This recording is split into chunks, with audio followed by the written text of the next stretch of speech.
Hi, everyone. Um, on behalf of the Russell Sage Foundation, the Alfred P. Sloan Foundation, and Princeton University, it's my pleasure to welcome you all to the Summer Institute in Computational Social Science. Happy to welcome you all in the room here in Princeton. I'm happy to welcome all of you in the partner locations around the world, and I'm happy to welcome all the people who are watching the live stream on their own. So here we are.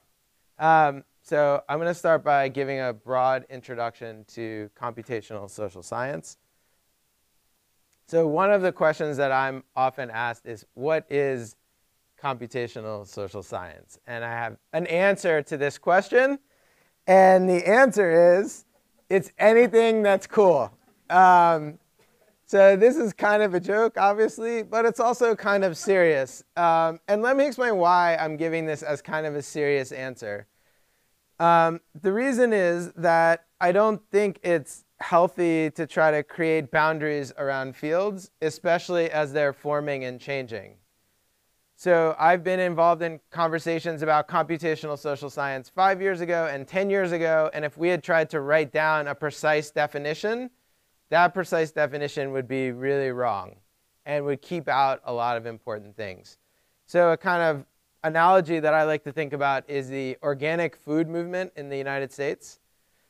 So when the organic food movement was starting, they did not actually make very clear rules about what was organic and what was not organic. And they had lots of people who were interested in that movement for many different reasons. So some people wanted to support local family farms. Some people liked the food that they thought tasted better. Some people legitimately wanted stuff that did not have pesticides. But none of those people said, oh no, we're the ones who get to define this and you other people are out. They said, okay, we'll all work together and we'll all grow the organic food movement. And then it was only much, much later that they came up with a huge set of rules to decide what can have an organic sticker and what cannot. So this is sort of an argument for having an open tent, letting things come in and go out and evolve over time as the field changes. So some of you may have wondered actually whether you are a computational social scientist, and if you are sitting here in this room, or if you are sitting in one of the partner locations, or if you are watching on the live stream, you are a computational social scientist. Now let me give you a slightly more serious answer as well. And I'm going to do that by talking about a study that I think illustrates a lot of the characteristics that I see in a lot of computational social science. And this is a study that was done by Josh Blumenstock and his colleagues about trying to measure the amount of poverty in developing countries using a combination of mobile phone metadata and survey data. And so we'll talk much more about this study in a couple days. Just to give you a high-level overview, they started with some call records from the largest mobile phone provider in Rwanda. So they had data for about 1 million or 1.5 million customers. And they had data about all of the calls that they made and received, and also information about the texts that they made and received. This data, though, did not have the information that they actually wanted, which was a measure of poverty. So this is a very common problem that computational social scientists face, which is you get some data, but that data doesn't always have exactly the information that you want in it. And so then they did a second thing, which is they did a survey where they actually collected exactly the information that they wanted. So they took a random sample of people in those call records, and they actually called them and talked to them. And they gave them a survey instrument that had been well designed and calibrated to measure poverty in developing countries.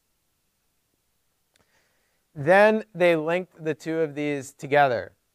So first, they took the call records and did a process called feature engineering, where they created one row for each person and one column for each feature. So this could be things like number of outgoing calls, number of incoming calls.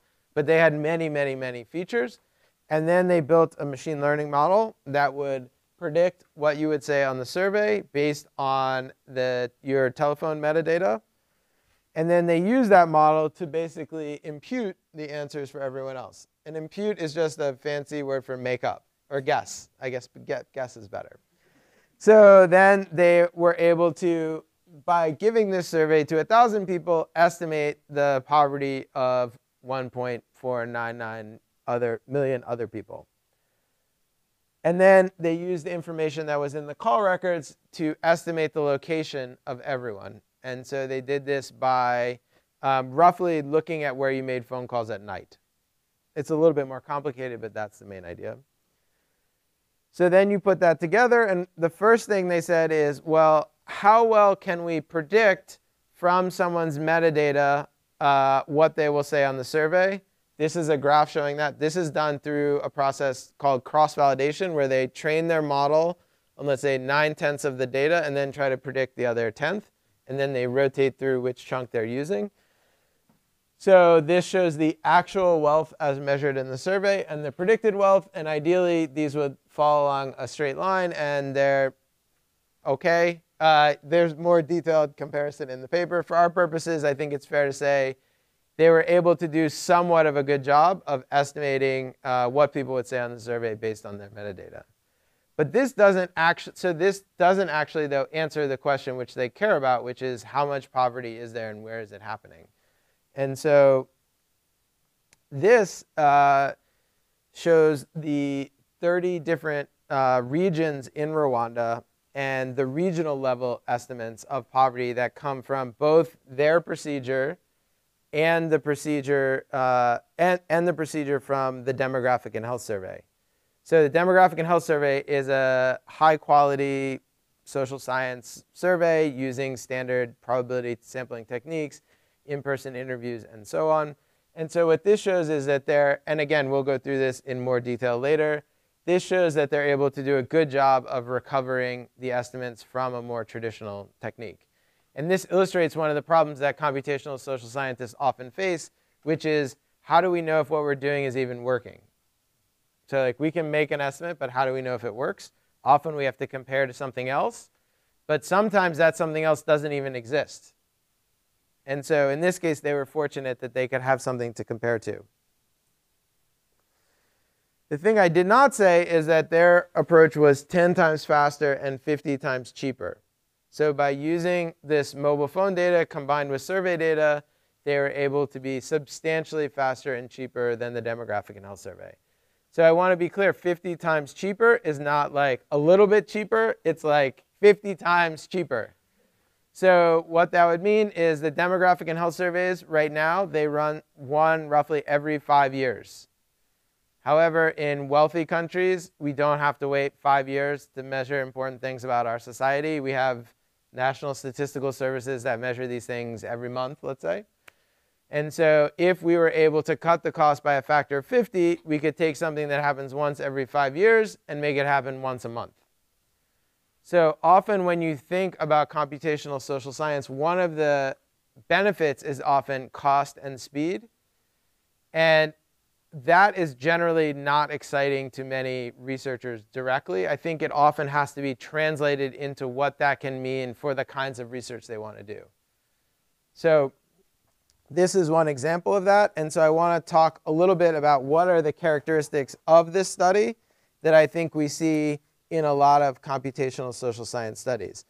So one is it's computational and it's social science. So there is a computational element in terms of how you take the call data and create the matrix that's one row for each person and one column for each feature. That requires a decent amount of feature engineering, kind of engineering stuff to make that work.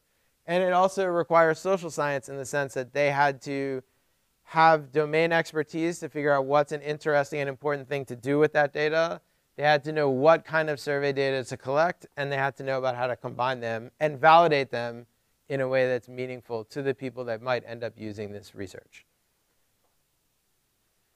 So it often involves complex ethical questions. So let me just express this slightly differently. These researchers had access to what the phone calls that 1.5 million people made, not the actual call, but the metadata. And as we'll learn more about, this metadata can be very identifying. So it's true that this, on the one hand, is very exciting that we can use this data to do new things. It's also a little bit complicated that this data exists and can move around in ways that are hard to anticipate. So we'll talk much more about how to think about some of these issues this afternoon. Another thing is that it combines what I call ready-made and custom-made data. So for those of you that read the bit by bit, you'll recognize this. So on the one hand, we have this data from the calls, which is produced for a purpose of running a telephone company and mostly for billing. And then these researchers were able to take that data and repurpose it for something else. And so in this way, it's a lot like the artist Marcel Duchamp, who took a urinal that he saw sitting in a hardware store and said, this is not a urinal, this is art. So there's this very creative repurposing that happens with this data, using it in ways that it was not intended to be used. But at the same time, there was custom-made data. There was data that they had to create themselves for the purposes of research. And one of the beautiful things about this study is how the two things link together. So this is Duchamp. This is an example of what I would think of. Many social scientists maybe follow the art style of Michelangelo, where if you want to create something, you actually just create it. Like, you don't sit around and look for something that kind of looks like David. You would spend 3 years working in the marble to get the David that you want. And so these two styles, again, ready-mades and custom-mades, and I think increasingly we will see the limits of both of these pure approaches. So for people that are used to working with ready-mades, I think you will find that there are not that many fountains out there and that there are a lot of urinals. And for people who are used to working with custom-mades, I think it becomes increasingly difficult to ignore all of the ready-made data that exists and will exist 5 years from now and 10 years from now. So if our goal is really to learn as much as we can about the world, then I think we have to take the world as it is and take advantage of the opportunities that the world provides. Those opportunities that the world is providing might not exactly match perfectly the data that we want, but we have to figure out how to make use of that. And so I think, again, you'll see limitations of these pure approaches, and I think we'll increasingly see studies that combine these two styles. The Blumenstock study also involves a bunch of different communities that I think is really, it's important to point out. So it involves ideas from social science, it involves ideas from data science, it involves people who work at businesses, it involves privacy advocates, and it involves policymakers. So the future of computational social science is going to involve a balance of combining all of these different ecosystems. So if this is going to work well, it has to include people from many different communities. And if any one of these communities becomes dominant, then we can imagine lots of problems happening. So imagine a computational social science with no social scientists. So that's probably, well, I don't think that would be very interesting. Imagine a computational social science with no data scientists. That's probably not going to be very interesting either. Imagine a computational science with no businesses. That is not going to be very interesting either, because most of the data that's needed is not created inside of universities. It's created inside of companies. Imagine a computational social science with no privacy advocates. That is a very scary world. And then imagine a computational social science with no policymakers. Again, I think policymakers are key. One, as something to help motivate the research that we do. We can provide inputs to people who can help make policy and make the world better. And policymakers can also play a role in making sure that we have this healthy ecosystem between these different communities. So what is computational social science? In addition to being anything that's cool, I think it also often has a number of characteristics. It combines computational and social science. It involves complex ethical and privacy questions. It combines ready-mades and custom-mades, and it involves these 5 different communities. So another question that I get often is, isn't computational social science just a fad? Maybe some of you have been asked this question. And here I have a very simple answer, which is no. And this one is not a joke. This is like really a simple answer that I truly believe. And the reason why I believe it is because of this picture. So this is a graph of an estimate of the amount of data that exists in the world. It's very hard to quantify this. There's a whole paper about it. But so the sort of beige bars, this is time. So this, we're moving forward in time. This is 2007. This is 1986. And so one of the things you see is the amount of analog data at the top. It's starting to get smaller. And the total amount of data is getting much, much bigger. And the amount of that data that's digital is getting much, much, much bigger. And this is all happening independent of anything that any of us do. Like, there are huge companies that are investing enormous amounts of money in making this happen. I do not see this stopping anytime soon. In fact, in a similar way to that Moore's law, where your computer CPUs double roughly every 2 years in performance, there's a similar doubling that happens in the amount of data that exists. So this is the amount of data in 2007. So in 2009, it would be double. In 2011, it would be double. In 2013, it would be double. In 2015, it would be double. In 2017, it would be double. In 2019, it would be double. So like, we would be like off the roof of this building now. Like, this is just, and this will continue for the foreseeable future. And so again, I think we have the chance to either take advantage of this opportunity or be left behind. Also, when people think about this massive influx of digital data, their first thought is online, thinking about online. And increasingly, you should think about not just online, but everywhere. So the next, in the tech space, one of the very exciting things now is the Internet of Things, which is basically putting sensors everywhere in the physical world. So in the same way that, let's say, Amazon is constantly tracking what you are doing as you're shopping on their website, and they're constantly running experiments on you, physical stores are investing in this same capability. They want to be able to constantly track what you're doing and run experiments on you. And so increasingly, you should imagine a world 5 years from now or 10 years from now where pretty much just as everything you're doing online is recorded, you should imagine that pretty much everything you do in the physical world will be recorded. So this creates, as a researcher, I find this very exciting. As a person, I find it a little scary. And we'll talk more about how we can balance those two ideas, the exciting part and the scary part, this afternoon. Also, it's not the case, though, that there's no fad-like elements in what is happening. And so I do think this graph is very helpful to think about what's happening now. This is called the hype cycle. It was developed by Gartner, which is a consulting company. So the x-axis here is time. The y-axis is visibility. And so what you see is initially there's some technological trigger. And then everyone gets super excited. And you move to this peak of inflated expectations. So this is like big data is going to save the world and cure cancer and end poverty and all this great stuff. And that's maybe what you see if you're in the airport in San Francisco and you see the ads that are there. Then, though, people start to realize, actually, this isn't quite as good as we thought. This data doesn't really have the measurement properties we want. It's not a random sample, we heard. It's not the things we want. So people then move into this trough of despair where they think, oh, we can't do anything.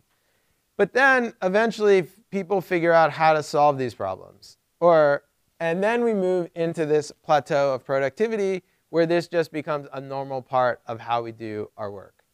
And so one of the things that I hope we do in the Summer Institute is push down the peak of inflated expectations, push up the trough of despair, and then get to this plateau of productivity as quickly as possible.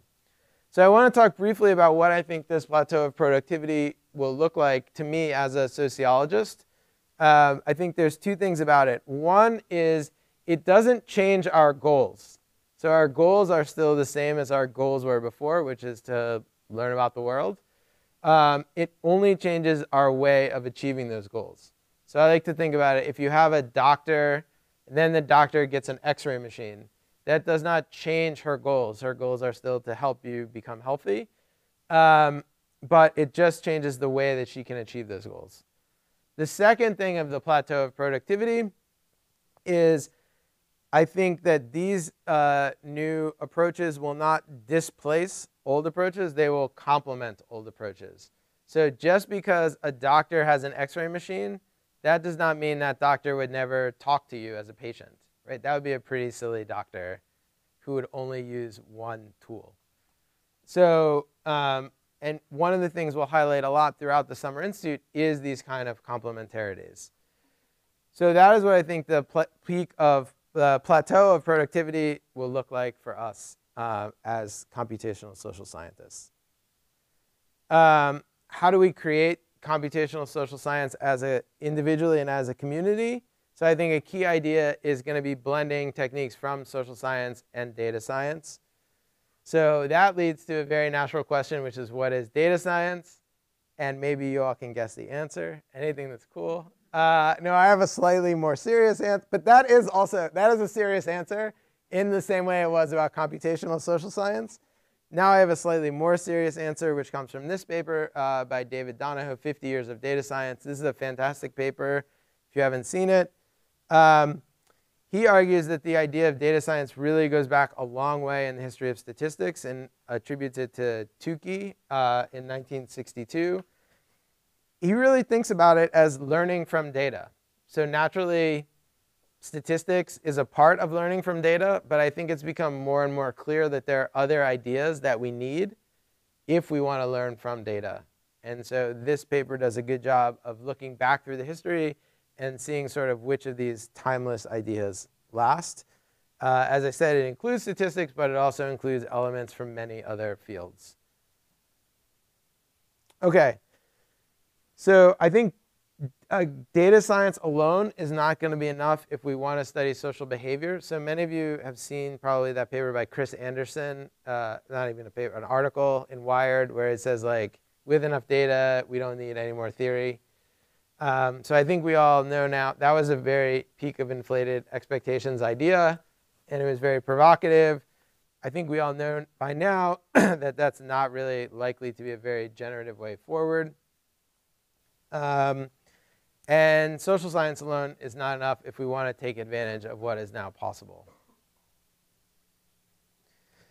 So one thing about the Summer Institute is we try to bring together these different communities, and that is both very exciting and sometimes frustrating. And so I want to talk a little bit about some of the challenges that I think you all will encounter as you work with each other.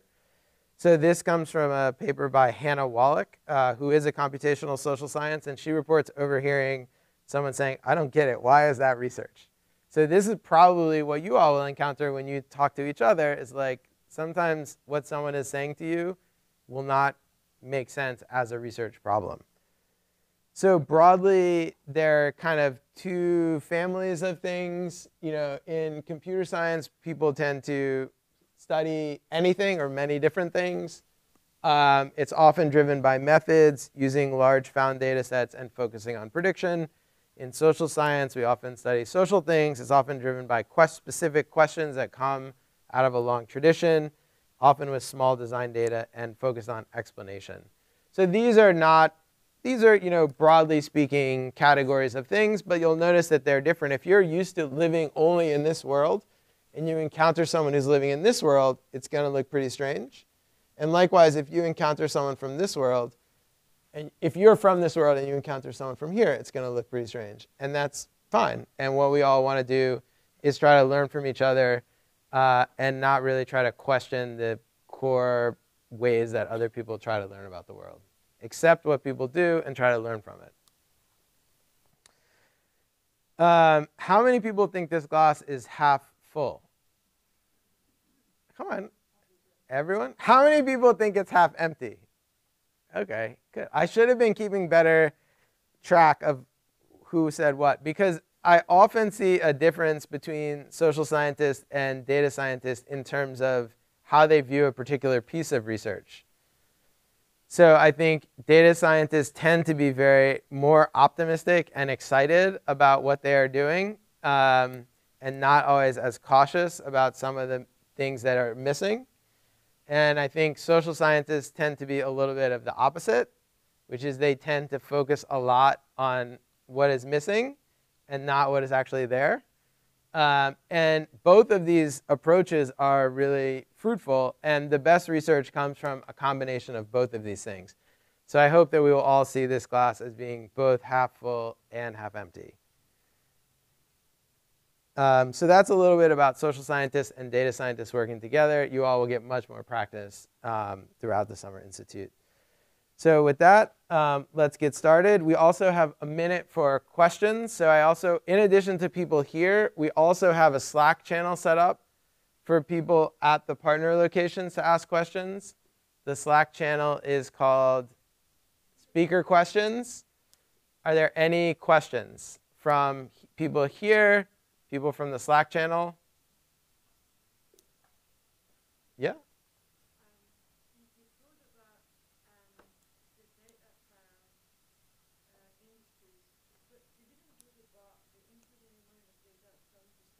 Yes. Yes.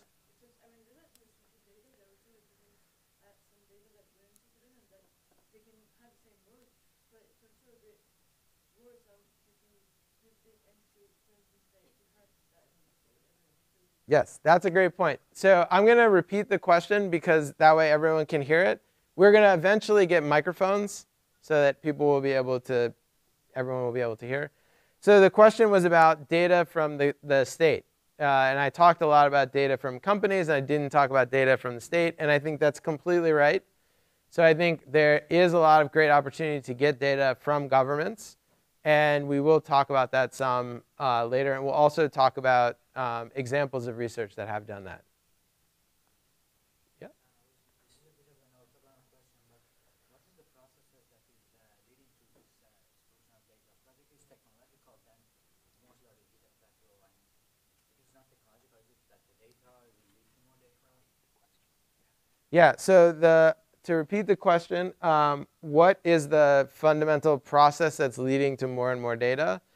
So I think some of it is the transition from all things being analog to things being digital. And so I'm not an engineer, and so I don't understand exactly what is driving this. But that is a trend that you see in many different areas. And then I think a second thing that is driving this is money. So if people are able to fully instrument other people, then they're able to make more money. And so I think that we should remember that all of this measurement infrastructure or surveillance infrastructure, this is created by people, it's created by the choices of people, by companies and governments. It's not just a natural thing that's happening because of computers changing. But computers changing and the ability to store and transmit information are part of what's enabling companies and governments to make the choices to do more ubiquitous measurement. Yep. So I think kind of following up what Alexander asked about. So I was wondering about what's the access to and ownership of data. We see that there's a exposure of data at the same time there's a restriction in copyright and other legal regulations on the data. So have you any thoughts about that? Yeah. So the question is about access to data. There's data, and often it's hard to access because companies and governments don't want to provide it or can't provide it, or there are a number of reasons. This is a hard problem. This is not a problem that will be solved, I think, through technical means. Like Moore's law is not going to get us out of this problem. The barrier is not that we don't have a hard drive that we can give to someone else. There are a number of other barriers. A lot of them have to do with ethics, and we'll talk much more about that this afternoon. And you'll also consider a case study of researchers who wanted to get access to data and could not, and then found a gray way of getting access to that data, and then they had to decide whether they would use that or not. Yeah, Lisa? Just wanted to ask, what's your impression? Like, computational computer science is like 10 years old now, and what do you think?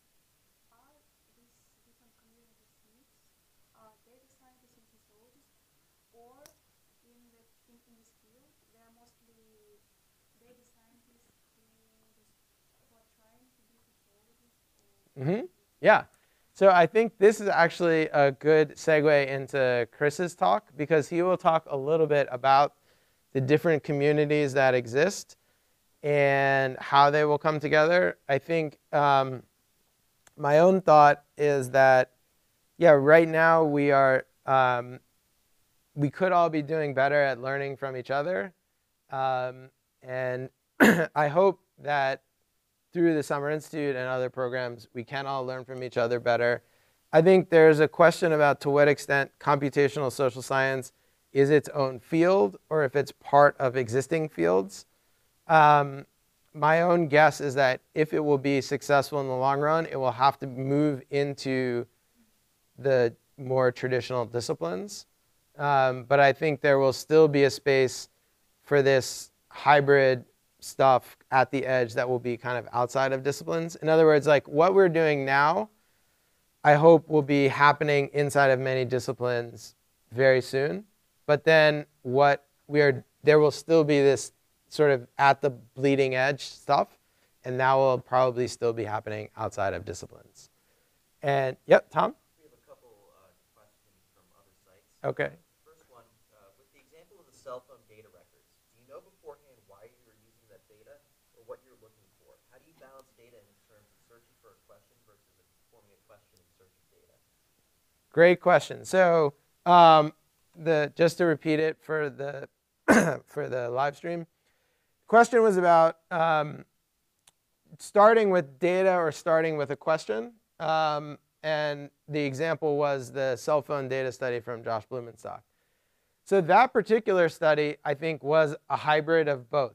And I think that's the strategy that I often use myself, which is sometimes I think about a data set or just a new capability, and I say, wow, this is possible now, and it was never possible before.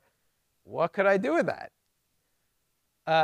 Other times, I have a very specific question, and then I go looking for data or techniques that will allow me to address that. So I don't think one or the other is preferable, and I actually think it's very helpful to switch back and forth. So if you are used to one of these styles, try switching to the other style for a little while and see how that works, and just switch back and forth. Also, one last thing, though, if you do start with a data or a method, that's great, but then eventually you do have to get to a question. So if you just have data and method and there is no question, that's not going to be very satisfying, I think. Another question from the live stream? Another question we have is, so while I somehow agree with the idea that everything cool is computational social science, what's the impact of such a broad perspective on disciplinary development? I think it's actually healthy for disciplinary development right now because it's still forming and changing pretty quickly. So again, I think if we have this, if we all got together 5 years from now, I'm very confident that we would be talking about very different things. Even just since 2017, when we started the Summer Institute, we see very different things. A concrete example I would say is a huge increase in interest in text, video, audio, and images. That is like relatively new. And I think, so I definitely think we don't want to start putting up walls right now. Jared?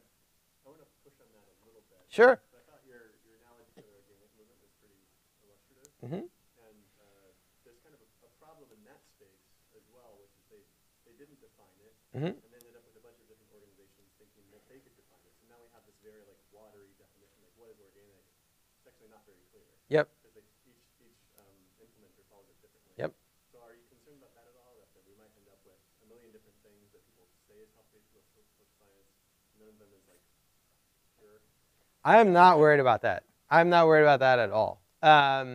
I really believe in precise definitions in my research, but I don't believe in precise definitions of intellectual fields. I think if people want to say they're doing computational social science, then they're welcome to participate. So we have to, in the interest of time, I want to take one more question from Victoria, and then one more question from Tom, and then Chris will speak. This kind Yeah. Even though it's amorphous, what we do know is that things that have the label organic cost more, Mm-hmm. right? And so we have built in a system of stratification. And if we see the parallels, are we building in a system of stratification within the disciplines as well by creating this computational social science category that might be more valuable, especially because of its very close relationship to numbers and computers, Mm-hmm. to say sociology or anthropology. So are we building in a system of stratification, and are we a part of that here? So I hope not. And I think that one of the things that we are trying to do here is make the access to computational social science much more widely available. So we have these partner locations, we're live streaming, we're trying very hard to enable many different people to be able to do it. I do think there is a challenge that if the field requires access to certain kinds of data, and that data is not evenly available to everyone, that is a concern that I do have, and I don't know how to address that concern right now. But in terms of access to skills, I think there's a lot that we can do, and I think there's a lot that we are trying to do now. And then Tom has a question from the live stream. Yes, from our Oxford location, Samira asks, regarding the paper on mobile phone data as a proxy for economic wealth, how closely do the algorithm's predictions overlap with the nightlight satellite imagery algorithm for economic output? And in your opinion, is either method superior? That is a great question, and I'm going to postpone that to day 4 because we will talk about that paper. We'll talk about the paper that I just described in more detail, and we will also talk about the nightlight paper in more detail because there's actually something cooler than the nightlight paper. So you'll hear about that in day 4. All right, so thank you all, and next up will be Chris.